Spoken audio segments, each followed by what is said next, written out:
Hey kids, this is Ivan. How you doing? I figured it was time to make another video about dice and game design. One of my favorite subjects. I haven't been making videos about that or about anything really lately because I've been really busy with music, which is a good thing. But I wanted to tackle a topic which can be a little bit contentious and can get people a little riled up, and that's the idea of who rolls. What kind of rolling is better? Is it single rolling, opposed rolling? Don't I get to roll for my own fate? Or does this other guy get to roll for me anyway? And, all this kind of stuff. Question is, does it really matter whether we roll for our own fate, whether it's an opposed roll, single roll? The answer is yes and no. So go down the rabbit hole just a little bit. In a classic game setup, let's call it classic, there's a thing that you want to do. You're the player. You want to do a thing, you have to roll dice. It doesn't matter whether it's a dice pool, a single die, what kind of die it is. You want to roll, and in order to do the thing, you have to hit this number or higher, or maybe lower, depending on how the game mechanic runs, a number that we have started to call a target number, even though we didn't call it back in the day when I started playing when, dinosaurs roamed the earth. It's now called a target number. I don't know when that happened, and I don't care. It's because it's not relevant.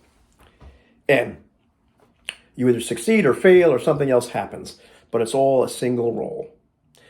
Now, a lot of times this goes in an I go, you go sort of fashion. Maybe it's combat, and maybe you disrupted some kind of disruption. You've disrupted some kind of cultist, activity, a ritual. Now the cultist is mad at you, so the cultist wants to kill you because that's a good cultist. And so the game master now rolls dice to see if they in fact do that. And you sit by helplessly as the game master rolls dice for that cultist against your static defense. Some games turn this on its head, and the player rolls for everything. Like games like Dark Age of Man, where the player, when they're defending against an attack, well, they're defending against the attacker's static attack, figure. And so they get to roll dice there. Ubiquity, the game is powered by Ubiquity. They let you run it any way you want to. You can do an opposed roll. The player can roll for everything, or they can go back and forth against their static defense.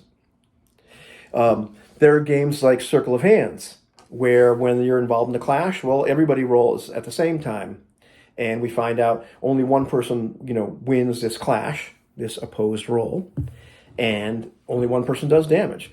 There's lots of games where there are opposed rolls. You're trying to do something, whatever it happens to be. Maybe you're just trying to hide better than somebody else is able to look. And the way the game handles it is instead of you rolling against their hide status or stat, you both roll. And whoever rolls higher or lower, well, they win. Is this different mathematically than a single roll against a target number that represents somebody's skill at something, somebody's defense, somebody's attack bonus? No, it's not different mathematically. There are games where you make an opposed roll all by yourself. Games like that involve like the Fantasy Flight game Star Wars dice or the Genesis dice.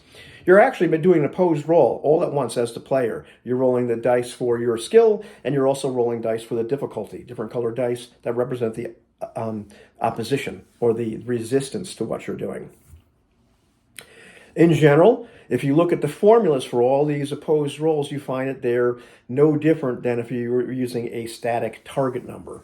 I remember playing, when I returned to the hobby, I played in a game called Pathfinder for a while, and I remember being really upset by this one subset of combat called the CMB/CMD system, where the aggressor, and whatever it was, maybe you're wrestling over this bottle of Gatorade, which contains Diet Coke, the aggressor, they get to roll dice. And the defender didn't. They used a static figure plus their ability, modifier, and they just sat there helplessly while the attacker rolled dice. They weren't helpless. Mathematically, it was just the same. It was psychologically different. I remember making up an opposed roll that was mathematically equivalent to that, and it doesn't bother me now that it handles it that way. What's really funny, how I'm able to laugh at myself now, is, it didn't bother me at all psychologically that most of combat was handled just that way. I had my static defense. I sat there helplessly while the monster tried to attack me via the game master that got to roll dice while I just didn't get to do anything. at the end of the day, even if you're doing multiple rolls, the shadow run, I roll to attack, I roll to defend. Okay, well, I roll to do damage, I roll to mitigate damage, all those kind of things. You can model those things in static rolls against static figures instead, or you can take static figures and turn them into opposed rolls. Mathematically, they end up being equivalent or so close to equivalent that there's an infinitesimal little teeny bit, which is usually caused by a tie, which is usually mitigated by the defender having the leg up, or sometimes the attacker. And you start to realize, well, it's the same exact thing mathematically. So it doesn't matter how the game does it, except it might matter psychologically. You might feel as though, you want to have your fate in your own hands and you want to be able to roll dice all the time. You might want to be able to roll against that static number and just have the game master sit there while you do it. You might want to have the opposed roll and have the analog. Everybody's having an analog for their action. I'm attacking, I'm defending, all that kind of stuff, like my friend Anthony Runeslinger talks about a lot. You might decide that you want a really quick game, in which case you might want to be rolling against static numbers. You might want to run it like the faster mode of Ubiquity, where we're just using static numbers when attacking and defending. Maybe the players roll for everything, and the attackers have static, attacks. Maybe the game master rolls for everything, and the players have static. It doesn't make a difference. If you run the math, it all equals out at the end of the day. It's just a matter of personal preference. So what do you do when you're designing a game? It depends. How do you want it to feel? You could even design a game and tell people, well, you could do it this way, or this way. Choose for yourselves. Well, how do you choose? Depends on how you want it to feel. Really interesting subject. It's something, though, like once you strip away all the emotion and all the commotion, you realize mathematically it's all equivalent. It's just a matter of psychology. And neither way, or none of the ways of handling it, are any better or any worse. It just boils down to what's better for you and what's better for that particular game and how it's supposed to feel.